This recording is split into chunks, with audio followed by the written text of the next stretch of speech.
আজকে কাঁচকলা আর আলুর কোফতার রেসিপি তোমাদের সাথে আমি শেয়ার করব, যেটা কিন্তু নিরামিষি পেঁয়াজ রসুন ছাড়া আর খুবই টেস্টি হয়।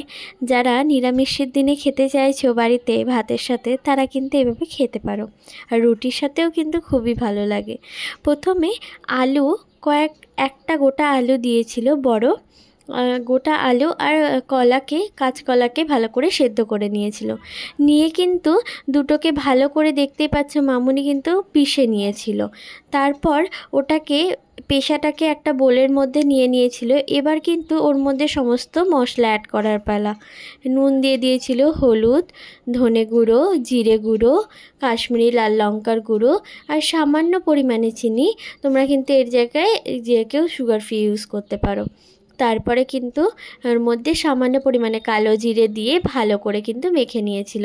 তারপর এর মধ্যে অ্যাড করেছিল সামান্য পরিমাণে বেসন, খুব কিন্তু বেসন নয়, কারণ বেসনের কোটিংটা বেশি হয়ে গেলে ভালো লাগবে না। তারপরে এবার মশলাগুলো গোটা ধনে, গোটা জিরে, গোটা মৌরি, রাঁধুনি আর আদা, এই সমস্ত মশলাটাকে কিন্তু মামুনি খুব ভালো করে শিলেতে পিষে নিয়েছিল। তারপরে এবার কোফতাটাকে ততক্ষণ ভেজে নিচ্ছিল।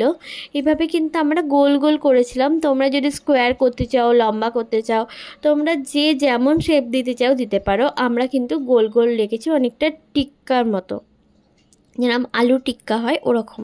তো তারপরে কিন্তু ওই তেলের মধ্যেই গোটা গরম মশলা থেতো করে ফোড়ন দিয়ে তার মধ্যে টমেটো কুচি দিয়ে তারপর ওই যে বেটে রাখা মশলাটা ওর মধ্যে দিয়ে দিয়েছিল মামুনি।